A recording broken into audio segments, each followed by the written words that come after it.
Olá, pessoal, sejam bem-vindos aí à nossa 31ª semana de aprendizado, nossa aula online aqui pela Seduc. Espero que vocês tenham, compreendido o conteúdo da aula passada, que foram sobre as camadas da Terra.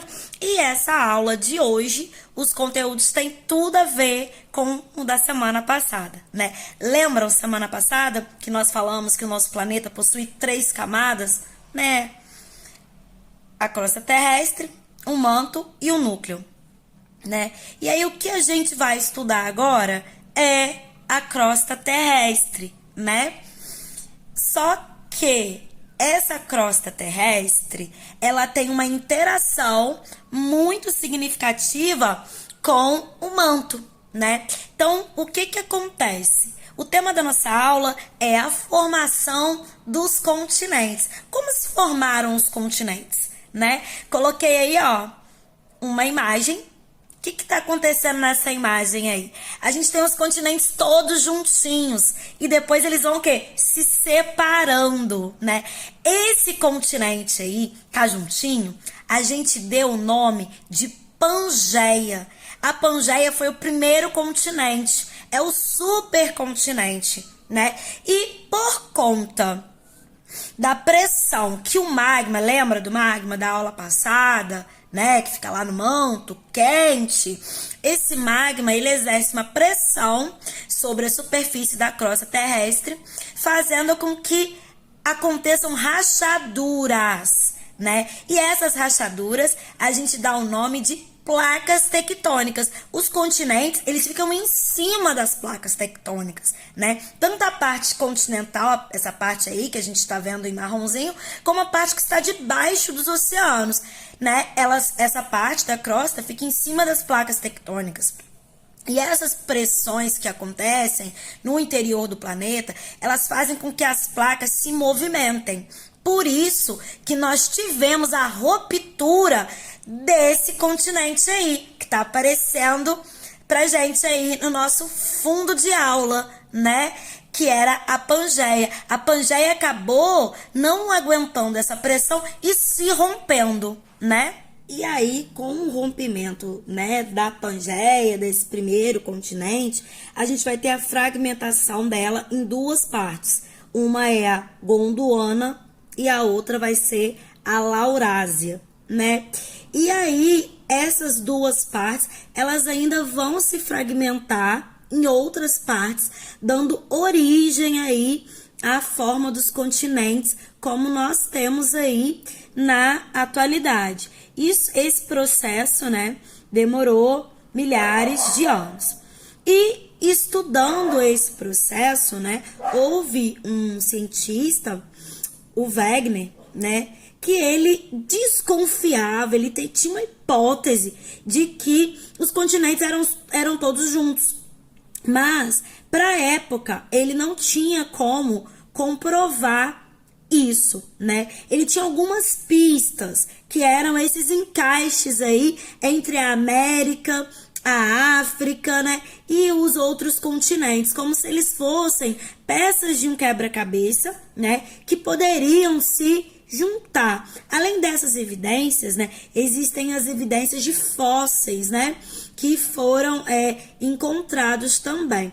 Mas essa hipótese, essa teoria, da tectônica de placas, da deriva continental, ela só foi comprovada no século XX, recentemente assim, no século XX, nós estamos no século XXI, com a utilização de aparelhos, que observaram que havia um afastamento constante entre os continentes devido a uma expansão do fundo dos oceanos. Mas isso só foi possível, por conta desses instrumentos mais modernos, E aí essa teoria da deriva, que os continentes ficavam, se movimentando, ela passou a receber o nome de teoria da tectônica de placas ou das placas tectônicas, que vai explicar o porquê os continentes se movem e por que eles chegaram nessa posição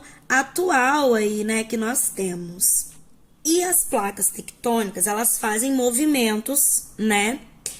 E esses movimentos, eles recebem nomes especiais, né?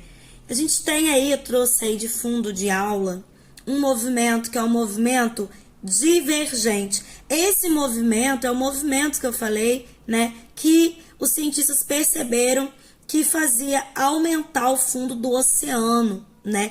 Esse movimento divergente é quando a gente tem uma placa se movimentando para uma direção e a outra placa se movimentando para outra direção. O fundo dos oceanos, ele crescia porque as placas fazem esse movimento.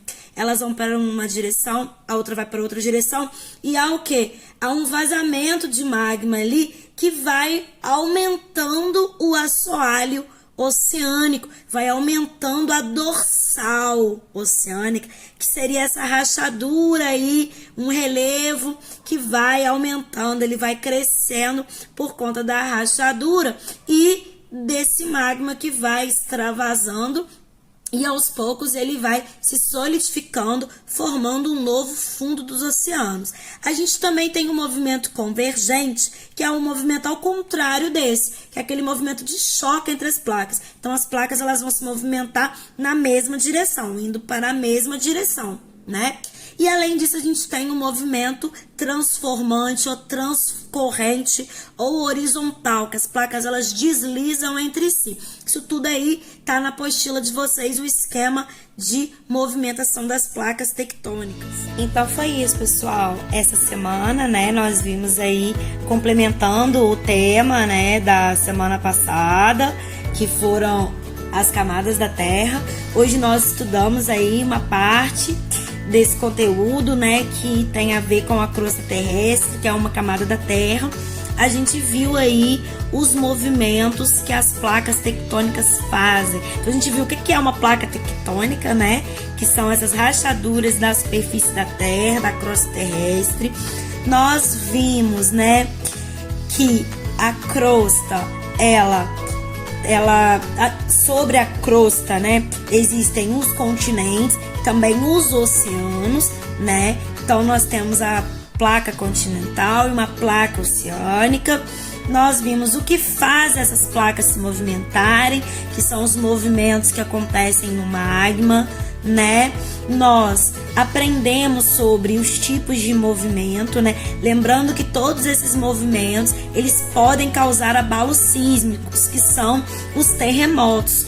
Podem também, dependendo do tipo de abalo, geralmente movimento convergente, formar as cadeias de montanha. Isso não tem ocorrido mais, né? Porque essas atividades sísmicas são muito intensas e esse período em que o planeta passou, né, ficou lá atrás há milhares de anos, quando essa atividade sísmica era muito intensa. Mas nós ainda temos bastante atividade sísmica, né, numa parte do planeta que nós chamamos de círculo de fogo, que fica no Oceano Pacífico, que é aquela parte que tem aquelas ilhas, né, da Indonésia, tem o Havaí, o Japão, são áreas que acontecem muitos tremores, muitos terremotos. No Brasil nós não temos a incidência de muitos terremotos, porque nós estamos no meio da placa sul-americana. E aí o que acontece? Né, a placa da América do Sul, essa posição ela faz com que o solo brasileiro seja mais estável, né, do que as partes que estão, por exemplo, nas bordas aí da placa tectônica, né? E aí o movimento que nós temos, né, com o continente africano ali é um movimento divergente de afastamento. Então não tem acontecido abalos, né, muito significativos na nossa região, mas acontecem sim pequenos terremotos no Brasil por pequenas rachaduras no nosso território e também movimentação do solo, né? Espero que vocês tenham gostado da aula, espero que vocês tenham gostado aí das imagens que a gente trouxe, né? E que não tenham ficado dúvidas. Caso tenham ficado dúvidas, por favor, postem na plataforma, né, as dúvidas de vocês. Eu sou a Rafaela, a professora de Geografia, e semana que vem a gente retorna com mais aula.